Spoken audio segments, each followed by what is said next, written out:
नमस्कार, भारत लाइव देख रहे हैं आप। और जैसा कि आप सभी जानते हैं कि नीतीश कुमार के लिए बीरबल की खिचड़ी जैसा होता जा रहा है मंत्रिमंडल विस्तार का ये फार्मूला।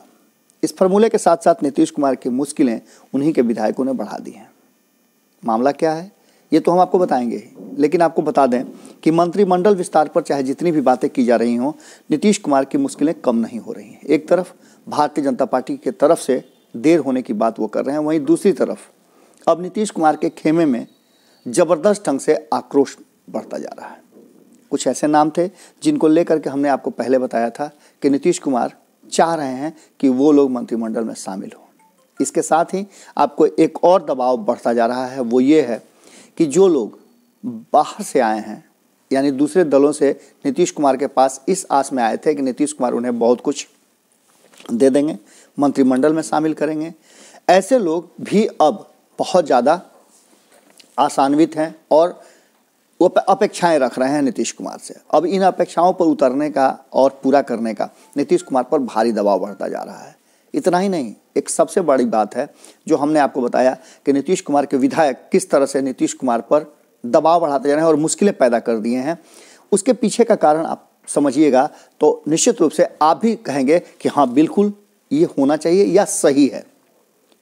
आप जानते हैं कि इस बार के मंत्रिमंडल विस्तार में नीतीश कुमार को सीटें कम मिलेंगी। भारतीय जनता पार्टी बड़ी पार्टी है और वो स्टेक ज़्यादा लगी। हमने आपको आंकड़ों के हिसाब से बताया था कि जो फार्मूला तय हुआ है, भारतीय जनता पार्टी ने जो फार्मूला दिया है वो है कि 7 विधायकों पर 2 मंत्री होंगे, यानी कि टोटल 36 मंत्री बन सकते हैं, लेकिन 36 नीतीश कुमार नहीं बनाएंगे।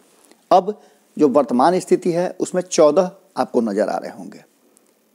अब इस हिसाब से आप समझ सकते हैं कि जो शेष बचे हुए 22 हैं, 20-22 जो भी बनेंगे, उनमें से अधिकांश हिस्सा जो है वो भारतीय जनता पार्टी के पास जाएगा। यानी कि आप मान के चलिए कि अगर 20 बनते हैं तो 20 में से 14 के आसपास या फिर 13 के आसपास भारतीय जनता पार्टी के खाते में जाएंगे और बाकी शेष जो बचेंगे 7-6 जो भी बचते हैं उसी में नीतीश कुमार को एडजस्ट करना होगा। अब नीतीश कुमार के लिए दबाव ये बढ़ रहा है कि वो बाहर से आए लोगों को कैसे समायोजित करेंगे या फिर जो विधायक हैं उनको कैसे समायोजित करेंगे।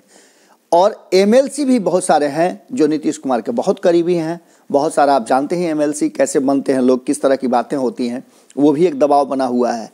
इन सब बातों के बीच में नीतीश कुमार की मुश्किलें बढ़ती जा रही हैं, दबाव काफ़ी है। और विधायक सीधी तौर पे ये कह रहे हैं कि विधानसभा में सरकार को बनाए रखना और बचाए रखना दोनों ही काम विधायकों पर निर्भर करता है।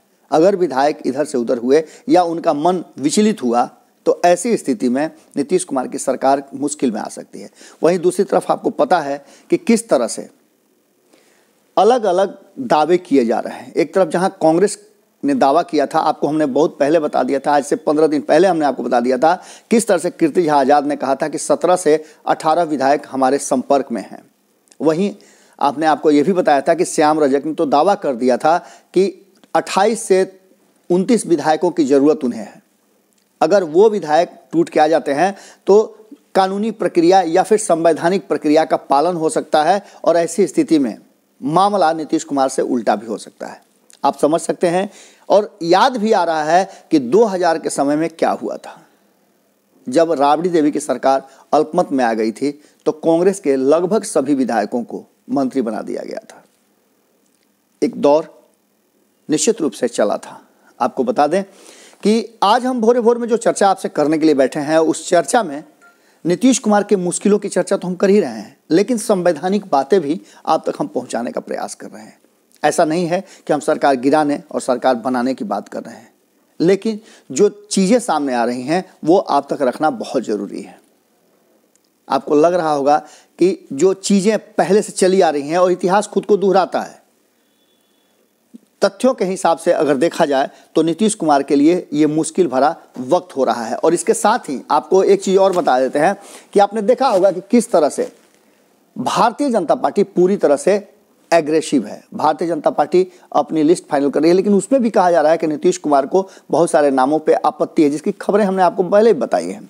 अब स्थिति यह है कि एक तरफ लालू प्रसाद की तबीयत खराब होने से जो तेजस्वी यादव ने बैठक करके एक एजेंडा बनाया था और एक बहुत ही मजबूत रणनीति बनाई थी, जिस रणनीति के तहत ऐसा लग रहा था कि वो आने वाले समय में बहुत कुछ परिवर्तन कर देंगे और बिहार की जनता के बीच जा कर के परिवर्तन यात्रा और धन्यवाद यात्रा के माध्यम से वो जनता को एक बार याद दिलाना चाहते हैं कि क्या कुछ स्थितियां हैं और क्या हो रहा है। इधर दूसरी तरफ आपको बता दें कि अपने विधायकों को एकजुट रखना और अपने पाले में बनाए रखना नीतीश कुमार की बड़ी जिम्मेवारी है। एमएलसी को मंत्रालय में अधिकांश जगह मिला। पिछले भी आपने मंत्रिमंडल में देखा होगा कि किस तरह से, यही कारण है कि नीतीश कुमार फूक फूक के कदम रख रहे हैं। आपने पिछली बार देखा होगा कि किस तरह से कई एमएलसी मंत्रालय में शामिल थे। अभी भी 5 में से 1 एमएलसी अशोक चौधरी को शामिल किया गया, हालांकि वो तो अभी एमएलसी बने भी नहीं हैं, लेकिन कहा यह जा रहा है कि एमएलसी पर ज़्यादा भरोसा नीतीश कुमार कर सकते हैं। अब ऐसी स्थिति में उनको अपने एमएलए को बचा करके रखना एक बड़ी जिम्मेवारी होगी। चर्चाएं ज़बरदस्त ढंग से चल रही हैं और भीतर खाने में जो चर्चा है, बहुत सारे लोगों ने, बहुत सारे राजनेताओं ने चर्चा के दौरान ये बात कहा है कि ये एक बड़ा टर्निंग पॉइंट होगा और बड़ी मुश्किल घड़ी होगी, मुश्किल वक्त होगा नीतीश कुमार के लिए इन सब बातों पर अपने स्टैंड को रखते हुए लोगों को अपने पाले में बनाए रखना। लंबे समय से ये कहा जा रहा है कि नीतीश कुमार की जदयू जो है वो जदयू कोई भी व्यवहारिक तौर पे एक संगठित पार्टी नहीं है। कहा जा रहा है कि अलग अलग जगहों से नीतीश कुमार, अलग अलग पार्टियों से लोग आते हैं और नीतीश कुमार की पार्टी में शामिल हो जाते हैं और जोड़ुआ बटोरुआ पार्टी है। ये बातें तो लगातार आप सुनते आ रहे होंगे, लेकिन इन सब के बाद जो स्थिति सामने आ रही है वो ये आ रही है कि कहीं ना कहीं नीतीश कुमार पर मंत्रिमंडल विस्तार में विधायकों को ज़्यादा स्टेक देने का दबाव बढ़ गया है। शायद एकाध हो सकता है एमएलसी जो बहुत नीतीश के करीबी हैं उनको वो दे दें, लेकिन धीरे धीरे जिस तरह से नीतीश कुमार लोगों को जिम्मेवारियां बांटते जा रहे हैं और इसमें आरसीपी सिंह एग्रेसिव होकर के आगे बढ़ करके संगठन को मजबूती देने और एकजुट रखने का प्रयास कर रहे हैं, ये इसी का एक कारण हो सकता है।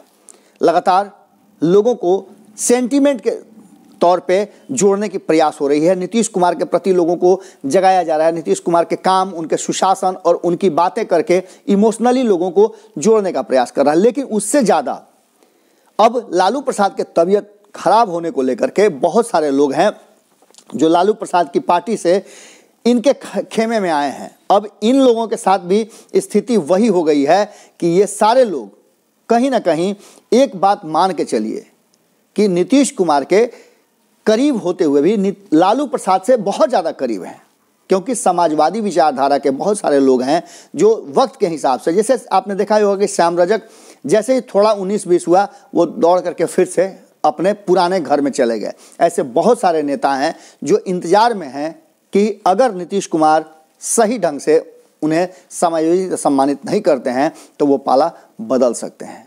अब इस स्थिति में एक बात तो तय नजर आ रही है कि मंत्रिमंडल विस्तार बहुत सारी चीज़ों को लेकर के आएगा, जहां एक तरफ नीतीश कुमार पर भारतीय जनता पार्टी के साथ सामंजस्य बैठाने का दबाव है।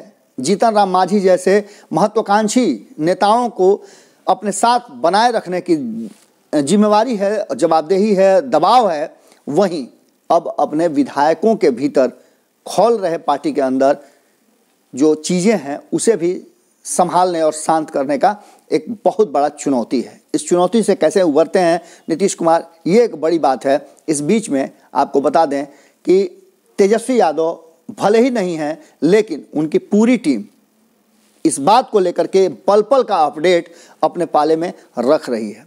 देखने वाली बात होगी और ये दिलचस्प भी होगा कि मंत्रिमंडल विस्तार के बाद किस तरह से नीतीश कुमार मजबूती के साथ सरकार को आगे लेकर के चलते हैं और आम जनता के भावना और किए गए वादों को पूरा करते हैं। बहुत बड़ा दबाव है और इस दबाव को लेकर के भारतीय जनता पार्टी के अंदर में भी बहुत सारे उथल पुथल मचे हुए हैं। बहुत पुराने नेता हैं जो हाशिए पर हैं और कहा जा रहा है कि इसके पीछे का कारण नीतीश कुमार से उनकी गहरी दोस्ती है।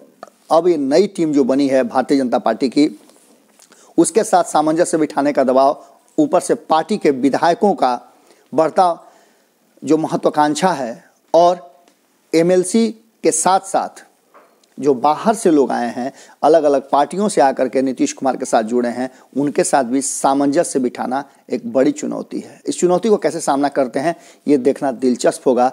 वक्त आ गया है, कहा नहीं गया है कि तकई का तक दिन अब निकचाइल है। देखिए क्या कुछ होता है, लेकिन इतना तो तय है कि बिहार की राजनीति में सुर संग्राम और शासन का संग्राम जारी है।